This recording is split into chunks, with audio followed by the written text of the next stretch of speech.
இப்போல்லாம் ஏதாவது தப்பு பண்ணிவிட்டு அவனை கொஞ்சம் வருஷம் ஜெயிலில் வச்சுட்டு அதுக்கப்புறமா அவனை ரிலீஸ் பண்ணிடுறாங்க. ஆனால் இதுவே அந்த காலத்தில் இதே மாதிரி தண்டனைங்களான்னு கேட்டிங்கன்னா கிடையவே கிடையாது. ஸோ அந்த தண்டனையை பற்றி நான் உங்கள்கிட்ட சொன்னாலே ரொம்பவுமே மிரண்டு போயிடுவீங்க. ஏன்னா அந்த ஒரு தண்டனைகள் ரொம்பவுமே பயங்கரமாகவும் கொடூரமாகவும் இருக்கும். அந்த தண்டனைகளை இப்போ வச்சா எவனாலையுமே எந்த தப்புமே செய்ய முடியாது. ஸோ எப்பயும் போல டைம் வேஸ்ட் பண்ணாமல் வாங்க வீடியோக்குள்ள போகலாம். இந்த ஒரு வீடியோவில் நம்ம முதலாக பார்க்க போகிற ஒரு பெரிய பனிஷ்மெண்ட் பேர் தான் லிஞ்சி. இதுக்கு இன்னொரு பேருமே இருக்குது, அதாவது டெத் பை 1000 கட்ஸ் அப்படின்ற இன்னொரு பேருமே இருக்குது. இது முதல்ல எங்கே கொண்டு வராங்கன்னு பார்த்தீங்கன்னா சைனாவில் தான் எந்த ஒரு பனிஷ்மெண்ட்டை அறிமுகப்படுத்துகிறாங்க. இந்த ஒரு பனிஷ்மெண்ட் எப்படி இருக்குன்னு பார்த்தீங்கன்னா, அதாவது ஒரு பெரிய மரக்கட்டையில் வந்து ஒரு மனுஷனை கை காலை நல்லா கட்டி விட்டுட்டு அப்புறமா நம்ம உடம்புல வந்து சின்ன சின்ன கீரல்லேருந்து ஸ்டார்ட் பண்ணி ரொம்பவுமே பெரிய கீரல் வரைக்குமே போடுவாங்க கத்தியால். நீங்கள் கேட்கலாம், அப்போ அவனுக்கு வலிக்காதாடா, மயக்க மருந்து தான் போடுவாங்களாடான்னு கேட்கலாம். ஆனால் அவனுக்கு எந்த ஒரு மயக்க மருந்துமே போட மாட்டாங்க. உயிரோடு இருக்கிறப்ப வெறும் அப்படியே வாயை கட்டி அப்படியே சும்மா சறுக்குன்னு அறுப்பாங்க.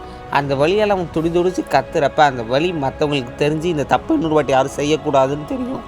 ஆனால் இந்த ஒரு பனிஷ்மெண்ட் 1905 வந்து பார்த்திங்கன்னா பேன் பண்ணிட்டாங்க. இது ரொம்பவுமே கொடூரமாகவும் மோசமாக இருக்கிறதுனால எந்த ஒரு 1000 கட் பனிஷ்மெண்ட்டை பேன் பண்ணிட்டாங்க. ஒரு மனுஷன் உயிரோடு இருக்கிறப்ப லைட்டாக கத்தியால் கையை வெட்டிக்கிட்டாலே எவ்வளோ அளவு வலிக்கும். ஆனால் உயிரோடு இருக்கிறப்ப அவனை சதக் காலு கை தொடை அந்த மாதிரி இடத்துல எல்லாம் போட்டால் என்ன தான் ஆகும். ஸோ வாங்க அடுத்த பனிஷ்மெண்ட் என்னன்றதை பார்ப்போம். இந்த ஒரு வீடியோவில் நம்ம ரெண்டாவது பார்க்க போகிற பனிஷ்மெண்ட் பேர் ஸ்கேப்பிசம். இதை தி போட் பனிஷ்மெண்ட் அப்படின்னு சொல்லுவாங்க. இது முதல்ல பர்ஷியாவில் தான் இன்ட்ரடியூஸ் பண்ணுறாங்க. யார் தப்பு பண்ணாங்கன்னு தெரிஞ்சதோ அவனை பிடிச்சிட்டு வந்து அவன் வாயில் நல்ல தேனன் பாலை வந்து கலக்கி ஊற்றி அதுக்கப்புறம் என்ன ஆகும், அந்த தேனும் பாலும் வயிறில் சேர்ந்து ஒரு மாதிரி வயிறை கலக்கி அப்படியே லூஸ் மோஷன் வர ஸ்டார்ட் ஆகிடும். ஆனால் அதுக்கப்புறம் என்ன பண்ணுவாங்க, தேனியும் பால் ஊற்றிட்ட பேருக்கு அவன் கை கால் எல்லாருமே ஒரு போட்டில் போட்டு அவனை நல்லா ஃபிக்ஸ் பண்ண மாதிரி அடைச்சி வச்சுருவாங்க. அவனால் வெளியிலையும் வர முடியாது.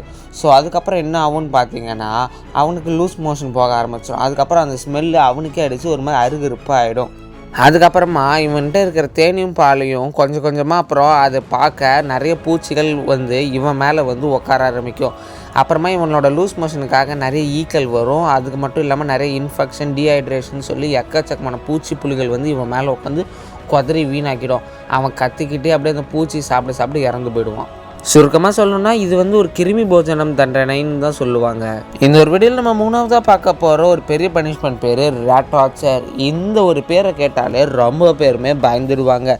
ஏன்னா இந்த ஒரு ரேட் டார்ச்சர் பனிஷ்மெண்ட்டுன்றது எப்போ இல்லை, கிட்டத்தட்ட பழையங்காலம் ஏன்ஷியன்ட் டைம்லேருந்து எந்த ஒரு தண்டனை இருக்குது, 20வது செஞ்சுரியிலேருந்து. அதாவது இந்த பனிஷ்மெண்ட்டுக்காகவே எலியை பிடிச்சிட்டு வந்து ஒரு கூண்டில் போட்டு நல்லா அதுக்கு எந்த சாப்பாடுமே போடாமல் ரொம்பவும் பசியில் வாட வைப்பாங்க. அப்படி பசியால் வாடின எலியை பனிஷ்மெண்ட், அதாவது யாருக்கு தரப்போகிறாங்களோ அவனை கூப்பிட்டு வந்துட்டு அவன் மேலே விட்டுட்டு ஒரு பெரிய பாக்ஸ் போட்டு மூடிடுவாங்க. பசியால் இருக்கிற எலி மனுஷனோட உடம்ப நல்லா பின்னி படரும். அது எங்கே வைப்பாங்கன்னு பார்த்தீங்கன்னா நெஞ்சி, வயிறு, அதுக்கப்புறம் இல்லாமல் மனுஷனோட மெயின் பார்ட்டில் வைப்பாங்க. ரொம்ப நாளாக பசியில் இருந்த எலியை வயிற்று போட்டு படைஞ்சி உள்ளே போய்டும். இது ரொம்பவுமே பயங்கரமான ஒரு தண்டனை. எலி கொஞ்சமாக மேல் ஸ்கின்னை சாப்பிட்ட அப்புறம் உள்ளே இருக்கிற ஆர்கன்ஸ் எல்லாருமே சாப்பிட்டுரும். அதுவும் அந்த எலி மேலே இருக்கிற பாக்ஸுக்கு மேலே லைட்டாக சூடு காமிப்பாங்க. அந்த சூடு தாங்காமல் எலி எங்கே பதுங்க பார்க்கும். அப்போ மனுஷனோட உடம்பு சுரண்டி எடுக்க ஆரம்பிக்கும். மனுஷன் வலியோட கத்திடுவான்.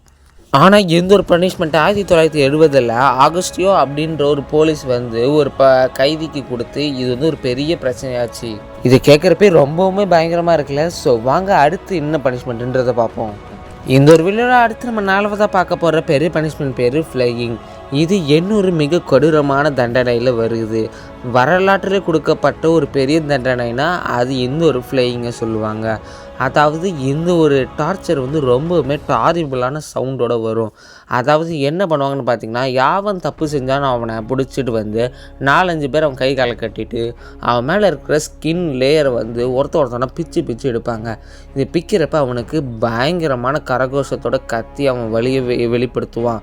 அது இந்த ஒரு தண்டனையை வந்து பார்த்திங்கன்னா பழங்குடியினர் மக்கள் வந்து ஏசட்ஸ் அப்படின்ற பழங்குடியினர் மக்கள் வந்து அங்கே இருக்கிற நிறைய பேருக்கு பண்ணியிருக்காங்க. அது மட்டும் இல்லாமல் பர்ஷியாவில் நடு ரோட்டில் இதை பண்ணி மற்றவங்களுக்கு ஒரு பயத்தை ஏற்படுத்தி ரொம்பவுமே கொடூரமான எந்த ஒரு தண்டனையை வெளியில் காமிச்சிருக்காங்க.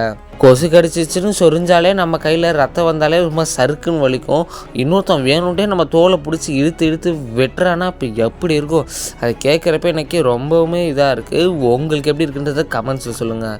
இந்த ஒரு வீடியோவில் அடுத்து நம்ம பார்க்க போகிற பெரிய பனிஷ்மெண்ட் பேர் தி பிரேசன் புல். இந்த ஒரு தண்டனையை நிறைய பேர் வந்து கேள்விப்பட்டிருப்பீங்க, இல்லைன்னா இந்த ஒரு ஃபோட்டோவாச்சும் பார்த்துருப்பீங்க. அதாவது யார் தப்பு பண்ணாங்களோ அவங்கள இந்த ஒரு இன்ஸ்ட்ருமெண்ட்டில் அடைச்சி வச்சுருப்பாங்க. அந்த ஒரு இன்ஸ்ட்ருமெண்ட் பார்க்க ஒரு பெரிய கட்டுங்கடங்காத காளை மாதிரி வந்து நின்று இருக்கும். அதாவது மக்களை இதில் பார்த்தீங்கன்னா லாட் ஆஃப் க்ரியேட்டிவிட்டி இருக்குது. மனுஷன் அழிக்கிறதுக்காக எவ்வளோ ஒரு க்ரியேட்டிவான இது ஒரு இன்ஸ்ட்ருமெண்ட்டை செஞ்சுருக்காங்க. அதாவது இந்த இன்ஸ்ட்ருமெண்ட் வந்து ஒரு பெரிய மலைமாடு மாதிரி இருக்கும். அந்த மலைமாடுக்கு பக்கத்தில் ஒரு கேப் இருக்கும், அந்த டோர் மாதிரி இருக்கும். அந்த டோரில் தப்பு செஞ்சவனை உள்ளே போட்டு அதுக்கு அடியில் தீய வச்சா மாட்டு தீ இல்லைன்னா அந்த அப்படியே அந்த இன்ஸ்ட்ருமெண்ட் அதாவது மெட்டல் அது ரொம்பவுமே சூடாகி இவனுக்கு செம்மையான வலியை கொடுக்கும். அந்த ஹீட்டு தாங்காமல் இவன் ஐயோ அம்மான்னு கத்த சும்மா பயங்கரமான கரகோஷத்தோட அந்த ஒரு காலை வந்து ரொம்பவுமே நிமிர்ந்து நிற்கிற மாதிரி இருக்கும். இது வந்து பார்த்திங்கன்னா கிரீஸ் நாட்டில் அதிகமாக இந்த மாதிரி தண்டனையை தான் கொடுத்துருக்காங்க.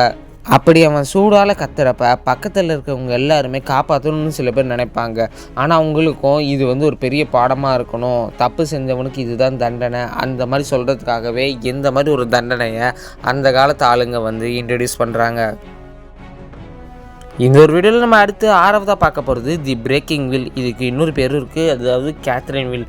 அதாவது ஒரு பெரிய சக்கரத்தில் யார் தப்பு செஞ்சாங்களோ அவங்கள பிடிச்சி கட்டிட்டு வந்து 4-5 பேர் அவங்க கை காலில் அடிப்பாங்க. அப்படி அடிக்கிறதுனால அவங்களோட எலும்புகள்லாம் சுக்குநூறாக உடையும்.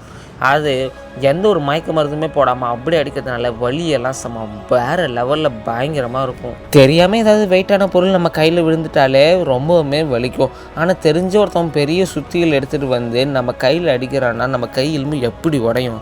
பீட்டர்னு சொல்லி 1581 காலகட்டத்தில் ஒரு பெரிய சீரியல் கில்லர் இருந்திருக்கான். அவனை 2 days வச்சு இந்த மாதிரி டார்ச்சர் பண்ணி தான் கொண்டு இருக்காங்க. இதெல்லாம் கேட்குறப்ப பயங்கரமாக இருக்குல்ல. ஆனால் இது எல்லாமே தப்பு செஞ்சவங்களுக்கு மட்டும்தான், தப்பு செய்யாதவங்களுக்கு எதுக்கு தண்டனை? ஸோ இந்த மாதிரி இவனை கட்டி வச்சு அடிக்கிறதுனால என்ன நடக்கும் தெரியுமா? ரத்தம் சீக்கிரமாக வந்து எல்லா ரத்தமும் வெளியில் வந்துடும். இவனுக்கு தண்ணி சாப்பாடு எதுவுமே கிடைக்காதனால இவன் மயக்கம் போட்டு விழுந்து சீக்கிரமாக இறந்து போயிடுவான். இந்த வீடியோவில் அடுத்து நம்ம 7வதாக பார்க்க போகிற ஒரு பெரிய தண்டனை பேர் பீன் ஃபோர்ட்டே எட் டியூரே. என்னடா பேர் ரொம்பவுமே வித்தியாசமாக இருக்குன்னு கேட்டிங்கன்னா, இங்கிலாண்டில் கொடுக்கப்பட்ட இந்த ஒரு தண்டனை ரொம்பவுமே வெயிட்டான தண்டனை தான் சொல்லி ஆகணும். அதாவது யார் தப்பு செஞ்சாங்களோ அவன் மேலே ஒரு பெரிய கதவு மாதிரி வச்சுட்டு அதுக்கு மேலே வெயிட்டான இரும்புகளை வைப்பாங்க. கொஞ்சம் கொஞ்சமாக அந்த வெயிட் தாங்காமல் அவன் கத்தி நசுங்கி போவான். அதுக்கு மேலே இன்னுமே பெரிய பெரிய பாறாங்களை வச்சு அவனை நசுக்கியே கொண்டுடுவாங்க.